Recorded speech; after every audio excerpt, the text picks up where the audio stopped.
मैं अपना बताऊं तो मैंने SU2 फाउंडेशन में कंट्रीब्यूट किया था। तो अभी मेरे कंट्रीब्यूशन के बाद भी मुझे 6th एनुअल SU2 कॉन्फ्रेंस के लिए इटली बुलाया गया था। तो इस तरीके के एक्सपोजर्स आपको मिलते हैं GSOC के थ्रू। अब वहाँ पे जैसे SU2 में स्टैनफोर्ड यूनिवर्सिटी, हार्वर्ड यूनिवर्सिटी, हर जगह से प्रोफेसर्स हैं, स्टूडेंट्स हैं, तो वो कनेक्शन बनता है कि गूगल समर ऑफ कोड आपको डायरेक्ट प्लेसमेंट GSOC गूगल में नहीं दिलाता है। Yes sir. But Google explicitly ये नहीं बोलता है कि मैं GSOC वालों को फायदा दूंगा। गूगल समर ऑफ कोड की प्रिपरेशन काफी अनप्रेडिक्टेबल है। When you come into January, अब ये बहुत इंपॉर्टेंट पॉइंट है बिकॉज जनवरी में बहुत ज़्यादा भीड़ आएगी। और कमिंग टू स्टाइपेंड्स, जो लार्ज प्रोजेक्ट्स होते हैं वो $3000 तक जाते हैं इंडिया में।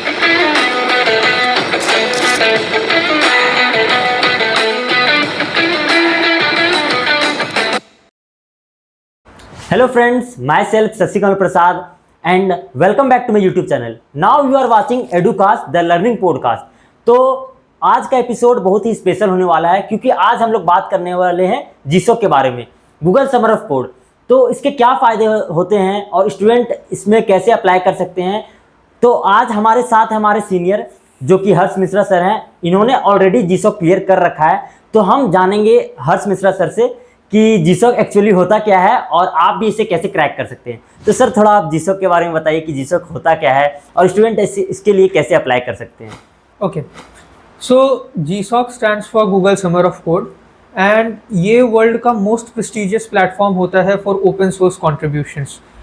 What happen here is we have multiple open source organisations and उसमें हमारे पास रियल वर्ल्ड प्रोजेक्ट्स लिस्ट होते हैं एंड जो पार्टिसिपेंट्स होते हैं वो इन्हीं रियल वर्ल्ड प्रोजेक्ट्स में कंट्रीब्यूट कर रहे होते हैं। Now the main thing here is what is open source. See, हमारे पास कुछ ऐसे सॉफ्टवेयर्स या एप्लीकेशंस बोल सकते हैं या कंपनीज भी बोल सकते हैं उनको, जिनका कोड बेस क्या होता है, इंटरनेट पे अवेलेबल होता है। जैसे कि हमारा लिनक्स ऑपरेटिंग सिस्टम होता है, तो इनके कोड्स में क्या होता है कि कोई भी उसे एक्सेस कर सकता है एंड इवन एडिट कर सकता है। तो इसी चीज़ को हम लोग ओपन सोर्स सॉफ्टवेयर और एन ओपन सोर्स ऑर्गेनाइजेशन कहते हैं।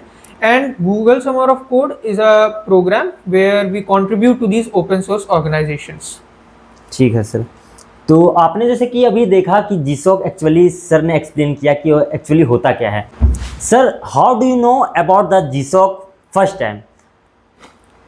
सी, मुझे GSOC के बारे में एक्चुअली मेरे फादर से पता चला था because he is also a professor in computer science domain.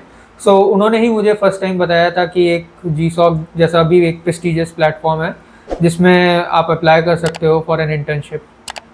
अच्छा, तो ये तो काफ़ी सही है सर। आपके फादर भी प्रोफेसर हैं।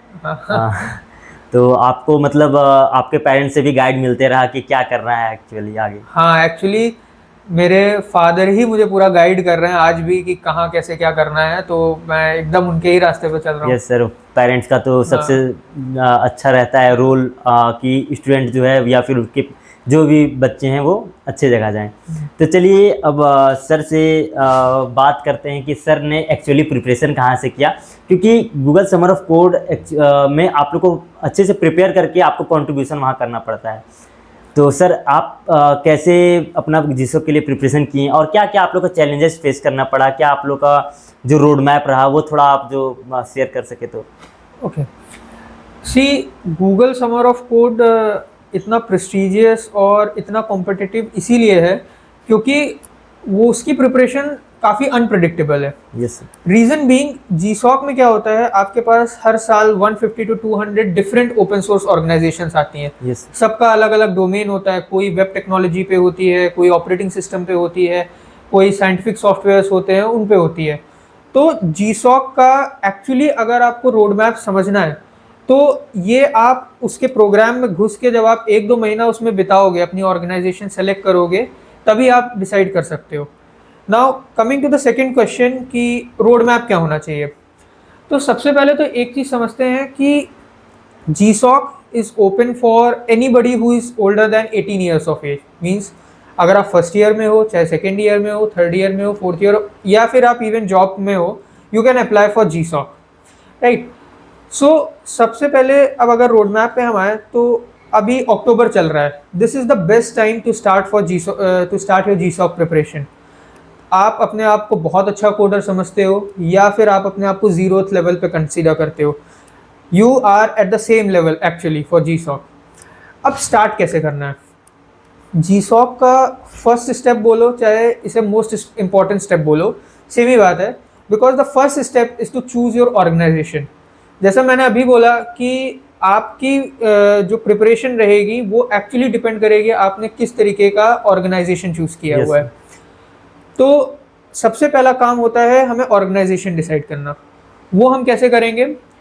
गूगल की जो वेबसाइट है जी सॉक की, आप उस पर जाइए, वहाँ पे जितनी भी एटलीस्ट पास्ट 3 साल में जो ऑर्गेनाइजेशंस आई हुई हैं, Yes. राइट, उनमें से देखिए कि आपके डोमेन की कौन सी है। मतलब थोड़ा सा मेहनत लगेगा, आपको सारी की सारी ऑर्गेनाइजेशंस देखनी पड़ेगी, उसका डोमेन देखना पड़ेगा और वो कितने साल आई है पहले वो भी देखना पड़ेगा, मतलब फिल्टर आउट करना हाँ पड़ेगा। फिल्टर आउट करना पड़ेगा।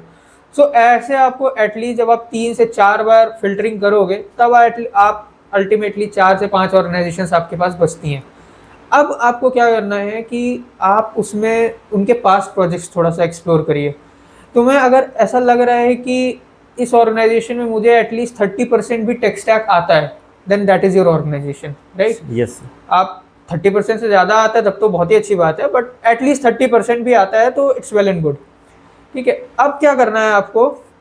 Once you have chosen that organisation, अब आपको कुछ बेसिक स्किल्स आनी चाहिए, ठीक है, क्योंकि जनरली जितनी भी ओपन सोर्स ऑर्गेनाइजेशंस रहती हैं उनका जो कोड बेस रहता है वो गिटहब पे रहता है, Yes. ठीक है, एंड हर कोई डॉकर ज़रूर यूज़ कर रहा होता है। तो 3 स्किल्स जो सबसे ज़्यादा इंपॉर्टेंट है, that is first one is git and GitHub, second one is Docker, and the third one is any general purpose programming language, like you can choose either C++ or Java or Python। तो आपका target होना चाहिए कि by the end of November you are good with all these 3 things and you have chosen an organisation, right. अब November के बाद आप that is दिसंबर में आप पहुंच गए, बेसिकली अक्टूबर एंड नवंबर आपका इसमें गया। दिसंबर में आपको करना है कि आप उस ऑर्गेनाइजेशन का कोड बेस समझना स्टार्ट करिए। अगर आप ये अक्टूबर नवंबर में भी थोड़ा थोड़ा एक्सप्लोर कर सकते हो then again it's well and good, otherwise दिसंबर से भी आप स्टार्ट कर रहे हो इट्स ओके, यस, ठीक है। सो दिसंबर से आप स्टार्ट करिए और छोटे छोटे कॉन्ट्रीब्यूशंस करना स्टार्ट करिए उसमें, जैसे कुछ डॉक्यूमेंटेशन में इम्प्रूव कर दिया, लाइक जो आप गिटहब में जाओगे तो आप देखोगे वहाँ पे इश्यूज का सेक्शन होता है एंड उसमें ईजी लेबल्ड इश्यूज होते हैं। तो अपना टारगेट रखो, ज़्यादा नहीं, 4 से 5 इश्यूज का टारगेट रखो कि मुझे दिसंबर एंड तक करना है। और इसी दिसंबर में जब आप उन इश्यूज को टैकल कर रहे होगे तो आप उसकी कम्युनिटी में थोड़ा एंगेज करो कि मेंटेनर्स क्या चाहते हैं, कैसे ऑर्गेनाइजेशन का एटमॉस्फेयर कैसा है, उस तरीके से, राइट। तो अब क्या होगा, दिसंबर के एंड तक तो उस ऑर्गेनाइजेशन में आपको लोग थोड़ा थोड़ा जानने लगेंगे, ठीक है। Now when you come into January, अब ये बहुत इंपॉर्टेंट पॉइंट है बिकॉज जनवरी में बहुत ज़्यादा भीड़ आएगी। आप तो डिसिप्लिन से वर्क कर रहे थे, बट जो लोग डिसिप्लिन से काम नहीं कर रहे थे वो अब आएंगे जी सॉक में, तो उसी ऑर्गेनाइजेशन में बहुत ज़्यादा भीड़ आएगी। तो अब आपको अपना जो एफर्ट है वो इंक्रीज करना पड़ेगा, आपको थोड़े कॉम्प्लेक्स इश्यूज को सॉल्व करना पड़ेगा और इवन अपने इश्यूज सॉल्व करने की स्पीड को भी बढ़ाना पड़ेगा। आपका टारगेट होना चाहिए कि जनवरी टू फरवरी में आपका एटलीस्ट 10 कॉन्ट्रीब्यूशंस तो होने चाहिए अच्छे, ठीक है, ताकि आपकी उस ऑर्गेनाइजेशन में एक अच्छी पकड़ बन जाए, ओके। एंड देन उसके बाद फेब के बाद हमारा फेब लास्ट में ऑर्गेनाइजेशंस रिलीज हो जाती हैं, उसमें साथ में प्रोजेक्ट्स भी रिलीज होते हैं। आप अपने चॉइस का प्रोजेक्ट लीजिए, उसको थोड़ा एक्सप्लोर करिए, उससे जो एसोसिएटेड मेंटर्स लिस्ट हुए हैं उनसे बात करने की कोशिश करिए। एंड अप्रैल में आपका टाइम आता है प्रपोजल का। This is the second most important thing, because आपका प्रपोजल डिफाइन करता है कि उस प्रोजेक्ट को लेके आपका विजन क्या होने वाला है। सो आप अब अच्छे से प्रपोजल बनाइए, अप्रैल में सबमिट करिए एंड मई में आपका रिजल्ट आ जाएगा एंड दैट्स इट। तो मतलब basically that's the October is the best time to start GSoC. अक्टूबर नवंबर में अपना जो है वो फिल्टर आउट करना है, हमें क्या चूज करना है, देन दिसंबर से इस पे लग जाना है। अच्छा, तो इसमें सर सुनते हैं कि कुछ स्टाइपन भी मिलता है, और क्या स्टाइपन मिलता है वो सर थोड़ा एलिबरेट कीजिए। मोटिवेशन पर्पस के लिए स्टाइपन मिलता है, सो भी गूगल की तरफ से वो भी। हाँ, देखिए स्टाइपेंड मिल रहा है, that is very good point, but मैं इसमें एक और चीज़ ऐड करना चाहूँगा कि सबसे बड़ी चीज़ है जीसॉक की ब्रांड। जीसॉक की ब्रांड वर्ल्ड वाइड नोन है और ये आपकी सीवी में बहुत अच्छा इंप्रूवमेंट देती है। तो इसको फॉर स्टाइपेंड नहीं, बट मतलब ऑब्वियसली वो एक बहुत बड़ा मोटिवेशन है, बट उस टैग के लिए लड़ो, बिकॉज वो टैग तुम्हारे लिए उस स्टाइपेंड से भी ज़्यादा ज़रूरी होने वाला है। Yes sir. और कमिंग टू स्टाइपेंड्स, तो जीसॉक में क्या होता है कि हमारे पास 3 टाइप के प्रोजेक्ट्स होते हैं। First one is the small project, then we have the medium project and the third one is the large project. Small project की ड्यूरेशन 90 आवर्स होती है एंड इसका स्टाइपेंड इज अराउंड $750 इंडिया में। Yes sir. हर country में ये stipend differ करता है। इंडिया में $750 है, ऑलमोस्ट 50-60,000। हाँ 65,000 रुपीज़ ऑलमोस्ट ही बैठता है। एंड देन हमारे पास मीडियम प्रोजेक्ट्स आते हैं जो हमारा $1,500 के आसपास जाता है ये इंडिया में, that is approximately 1,30,000 rupees. Yes and जो लार्ज प्रोजेक्ट्स होते हैं वो $3,000 तक जाते हैं इंडिया में, तो वो आपका अराउंड 2.5 लाख से 3 2.5 लाख लाख। यस रुपए हो जाता है। यस सो ये आपका पूरा स्टाइपेंड का स्ट्रक्चर होता है और स्टाइपेंड चेंज नहीं होता है, वो फिक्स्ड है, जो गूगल की वेबसाइट पे उतना ही मिलेगा। यस इसमें कोई चेंजेस नहीं होते हैं। सर। तो जैसे कि बेसिकली सर अभी जो है वो हमारे सेकेंड ईयर से अप्लाई करेंगे, फर्स्ट ईयर भी अप्लाई कर सकते हैं इसमें? हाँ, फर्स्ट ईयर से भी। तो फर्स्ट ईयर अप्लाई करेंगे, सेकेंड ईयर अप्लाई करेंगे, तो उन्हें जो है मेंटर वो कैसे चूज करें, या फिर उनको क्या जो है बेसिकली अभी उन्हें फोकस करना चाहिए अगर वो अप्लाई करेंगे तो? अच्छा, देखिए मेंटर्स चूज करना हमारे हाथ में नहीं होता है, Yes, ठीक है। अल्टीमेटली जब ऑर्गेनाइजेशंस लिस्ट होती हैं तो उसमें साथ में प्रोजेक्ट्स लिस्ट भी रिलीज होती है और हर प्रोजेक्ट के लिए कुछ प्री डिफाइंड मेंटर्स रहते हैं। Yes. तो आपको वहाँ पे चूज नहीं करना है, आपको प्रोजेक्ट बेसिकली चूज अच्छा, करना है, अच्छा। मेंटर्स ऑटोमेटिकली असाइन हो जाएंगे आपको। प्रोजेक्ट बेसिस पे मेंटर्स हाँ, आते हैं। हाँ। Yes, sir. और दूसरी चीज जो थी कि क्या प्रिपेयर करना चाहिए, तो देखिए सबसे बेसिक तो वही चीज है, गिटहब, डॉकर एंड कोई भी एक जनरल पर्पस प्रोग्रामिंग लैंग्वेज। उसके बाद अब आप वेब टेक्नोलॉजी में जा रहे हो तो आपकी ऑर्गेनाइजेशन में जो जीसॉक में ऑर्गेनाइजेशन का पेज होता है उसमें उस ऑर्गेनाइजेशन का टेक स्टैक भी दिया होता है। Yes, कि वो जैसे वेब टेक की ऑर्गेनाइजेशन है तो जावा स्क्रिप्ट हो गया, PHP हो गया, इस सब Yes, तरीके की चीजें yes. यूज कर रहे होंगे। तो वो आप हर ऑर्गेनाइजेशन के पेज में जाके चेक कर सकते हो और इसी बेसिस पे आपको फिल्टरिंग भी करनी है Yes. कि आपको क्या आता है। अच्छा। ठीक है, तो बट ये GitHub, Docker and general purpose program ये तो आना ही चाहिए, ये मस्ट है, इसके बिना आपका नहीं काम हो सकता हाँ, है। मतलब पहले ये चीज अच्छे से सीखना पड़ेगा। हाँ। उसके बाद जीसॉक के लिए अप्लाई करें। हाँ। तो पहले मेन है ये तीनों को अच्छे से कवर कर ले, या हाँ। फिर उसको अच्छे से आप नहीं भी करो, मतलब आपको बेसिक्स आना चाहिए कि आप एटलीस्ट उस ऑर्गेनाइजेशन का कोड बेस पढ़ के थोड़ा समझ लो। हाँ। बाकी तो आप जैसे जैसे प्रोजेक्ट पे काम करोगे उस तो फिर ऑर्गेनाइजेशन और भी रिफाइन हो जाएगा। हाँ, प्रोफिशिएंसी आपकी बढ़ेगी। Yes sir. जीसॉक जैसे आपने क्लियर कर लिया, तो आपके जो लाइफ में क्या चेंजेस आया और इसका क्या बेनिफिट आपको लगा? ओके, देखो जीसॉक के 3 मेन सबसे बड़े बेनिफिट्स होते हैं। First one is the recognition, क्योंकि जीसॉक का टैग इतना बड़ा है, वर्ल्ड का सबसे प्रेस्टिजियस ओपन सोर्स प्लेटफॉर्म है वो, तो आपकी सीवी में जैसे ही जीसॉक ऐड होता है उससे फर्क नहीं पड़ रहा है आपने स्मॉल प्रोजेक्ट किया, मीडियम किया कि लार्ज किया, क्योंकि वो आपके सर्टिफिकेट में कहीं पे भी नहीं लिखा रहेगा कि आपका प्रोजेक्ट क्या था। तो वो जस्ट जीसॉक का जो नाम आता है आपका, वो रिक्रूटर को, एम्प्लॉयर को आपके समझ में आ जाता है कि हाँ भाई ये क्रेडिबल आदमी है, इसने अच्छा काम किया है, ये टीम वर्क में भी अच्छा है एंड जो टेक्नोलॉजी वाइज तो अच्छा है ही है क्योंकि जीसॉक में सेलेक्ट हुआ है, राइट। सेकेंड वन इज कि जो ओपन सोर्स कम्युनिटी हमारी होती है, आपकी जो भी ऑर्गेनाइजेशन रहेगी, चाहे आप गूगल इसमें जीसॉक में सेलेक्ट हो या ना हो, टू बी ऑनेस्ट, जब आप 6 महीना उस ऑर्गेनाइजेशन के साथ बिताओगे, वो जो कम्युनिटी एक्सपोजर होगा वो बहुत इंपॉर्टेंट रहता है, क्योंकि हर एक ओपन सोर्स ऑर्गेनाइजेशन में की कम्युनिटी में आपके हर एक कंट्री के ऑलमोस्ट कोई ना कोई मेंबर होता है और अलग अलग डोमेन के लोग होते हैं, तो वो जो कनेक्शन बनता है वो बहुत इंपॉर्टेंट होता है।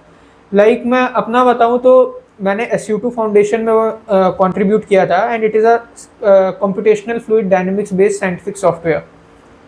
तो अभी मेरे कंट्रीब्यूशन के बाद भी मुझे 6th एनुअल SU2 कॉन्फ्रेंस के लिए इटली बुलाया गया था। तो इस तरीके के एक्सपोजर्स आपको मिलते हैं जीसॉक के थ्रू, मतलब ये रिकॉग्नाइजेशन मिलता है पूरा। हाँ, अब वहाँ पे जैसे SU2 में स्टैनफोर्ड यूनिवर्सिटी, हार्वर्ड यूनिवर्सिटी, हर तरीके के हर जगह से प्रोफेसर्स हैं, स्टूडेंट्स हैं, तो वो कनेक्शन बनता है, तो वो कम्युनिटी एक्सपोजर बहुत ज़्यादा इंपॉर्टेंट हो जाता है। And third one is obviously आपको एक अच्छा स्टाइपेंड मिल रहा है एंड आप रियल वर्ल्ड प्रोजेक्ट पे कंट्रीब्यूट कर पा रहे हो। और ये जो 6 महीना 7 महीना आप जो जीसॉक में प्रिपेयर करते हो, चाहे आपका अल्टीमेटली सिलेक्शन हो या ना हो, बट वो जो रिगरस एक तरीके से आपकी ट्रेनिंग हो रही होती है, आपको गिट भी अच्छे से चलाना आ रहा होता है, आपको आपकी जनरल पर्पस प्रोग्रामिंग लैंग्वेजेस भी अच्छी हो रही होती है, तो वो सारी चीज़ें वो एक्यूमुलेट होके मतलब बहुत अच्छा रिजल्ट आपको देती है। वो रियल वर्ल्ड एक्सपीरियंस बहुत अच्छा होता है जीसॉक का। अच्छा। और सर जैसे बहुत सारे स्टूडेंट अभी अगर जीसॉक अप्लाई करते हैं या फिर इसके अल्टरनेटिव में और कोई है ऐसा?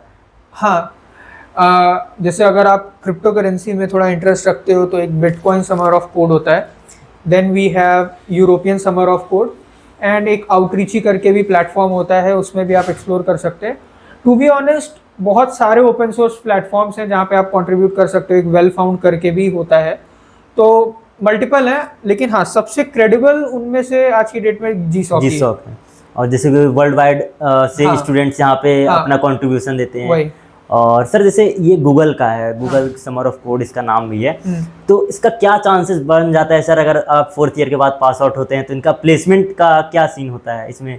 Okay, see Google summer of code आपको डायरेक्ट प्लेसमेंट जीसॉक गूगल में नहीं दिलाता है। Yes sir. वो आपके लिए एक मतलब आप सीवी में आपके लिए बहुत बड़ा एडवांसमेंट हो जाता है वो, और ऑब्वियसली गूगल का है तो हो सकता है कि 4th ईयर में कुछ फ़ायदा मिल जाए, बट गूगल एक्सप्लिसिटली ये नहीं बोलता है कि मैं जीसॉक हाँ, वालों को फ़ायदा दूंगा, बट हाँ बिहाइंड द सीन्स ऑब्वियसली फ़ायदा होता है, क्योंकि जो आपकी नेटवर्किंग बनती है, और क्योंकि गूगल को भी पता है कि ये कितना ऑथेंटिक है और इसमें कितनी मेहनत लगती है और किस लोगों का सिलेक्शन होता है, तो उस तरीक़ों से आपका जो एम्प्लॉयर होगा उस पर वो इम्पैक्ट डालेगा। सिर्फ गूगल में ही नहीं, आप किसी भी मल्टीनेशनल कंपनी में जाओगे वो इम्पैक्ट पड़ेगा। मतलब कि अगर गूगल तो बोलता नहीं है कि डायरेक्ट मिल जाएगा, हाँ, मगर जीसॉक क्लियर करने के बाद और भी जो कंपनीज हैं, हाँ, मल्टीनेशनल कंपनीज हैं, हाँ, वहाँ चांसेस बढ़ जाता है कि हाँ, आपका जो सिलेक्शन हो जाए। ऑब्वियसली। अच्छा, तो ये तो सर काफ़ी अच्छा बात है कि अगर जीसॉक किसी का क्लियर होता है, आप तो बेसिकली पहले से ही ऑलरेडी क्लियर कर चुके हैं और हमारे प्लेटफॉर्म में आए हैं और इसे मतलब स्टूडेंट के सामने रख रहे हैं कि क्या आपका एक्सपीरियंस है, कैसे रोड मैप है, कैसे अप्लाई किया जाता है। और सर जैसे कि वहाँ जीसॉक में मेंटर मिलते हैं, असाइन होते हैं, तो मेंटर को हम लोग अप्रोच कैसे करेंगे? देखिए, अप्रोच करने का सिंपल सा है, जब आप किसी ऑर्गेनाइजेशन को सिलेक्ट करते हो, यस सर। तो उसमें जो कम्युनिटी चैनल्स होते हैं उनके, जैसे स्लैक पे होता है, किसी का टेलीग्राम पे होता है, किसी का डिस्कॉर्ड पे होता है, यस सर। तो आपको वहीं पे ही बात करनी पड़ेगी धीमे धीमे धीमे धीमे, कि hello I have this doubt, तो वो धीमे धीमे आपकी कॉन्वर्सेशन इंप्रूव होगी उस कम्युनिटी से। मतलब आप लोग को पार्टिसिपेशन दिखाना पड़ेगा। हाँ, पार्टिसिपेशन कि दिखाना मुझे ये डाउट आ रहा है तो हाँ, इसे कैसे किया जाए, हाँ, इशू बताना पड़ेगा तभी जो है वो। हाँ, एग्जैक्टली। है। तो सर एक क्विक फायर राउंड में पूछना चाहता हूँ, मतलब कुछ क्वेश्चंस आपसे पूछूंगा, आपको Sure. जल्दी जल्दी जवाब देना है। Sure. ठीक है, तो सर इसे स्टार्ट कब करना चाहिए? अक्टूबर। और सर इसका कितने कंट्रीब्यूशन इसमें कर सकते हैं? ऑर्गेनाइजेशन टू ऑर्गेनाइजेशन डिपेंड करता है, 5 भी कर सकते हो, 20 भी कर सकते हो। सर जैसे कि अभी कोई जीसॉक कर रहा है, ठीक है, तो उसे कॉलेज लाइफ में ही तो वो करेगा ना, हाँ। तो कॉलेज के अलावा उसे कितना टाइम इसमें देना पड़ेगा? मेरे हिसाब से अगर आप अक्टूबर से स्टार्ट कर रहे हो और पर डे 1 to 2 आवर्स दे रहे हो, तो मेरे हिसाब से आपका सिलेक्शन 99% से सिक्योर हो ही जाता है। अच्छा, मतलब पर डे अगर 100% एफिशिएंसी से हाँ, अगर किया जाए 1 to 2 आवर, हाँ, तो सिलेक्शन जो है हाँ, 99% है कि हाँ, हो जाएगा। तो बट वही 100% एफिशिएंसी के साथ करना हाँ, पड़ेगा। 2 घंटा तो अच्छे से देना अच्छे पड़ेगा। से देना पड़ेगा। अच्छा, तो आपने अभी देखा जीसॉक के बारे में, और इसके रिलेटेड आपको जो भी डाउट होगा तो आप नीचे कमेंट कीजिएगा। Thank you sir for sharing your valuable experience. और सर अगर आप लोग को जो है वो कोई भी डाउट है तो आप नीचे कमेंट कर सकते हैं। हमारे साथ हर्ष मिश्रा सर थे, इनका बहुत बहुत धन्यवाद, हमारे इस प्लेटफॉर्म में जुड़े हैं और आप लोग को गाइड किए। मुझे भी इससे बहुत बड़ा जो है वो गाइडेंस मिला। अगर आप लोग को कोई भी अदर डाउट है तो आप नीचे कमेंट कर सकते हैं, और ऐसे ही जो है अलग अलग एपिसोड्स मेरे चैनल पे आते रहेगा, तो आप मेरे चैनल को सब्सक्राइब, लाइक, शेयर जरूर करें। तो thank you for watching, see you again, bye, जय हिंद, जय भारत, बाय।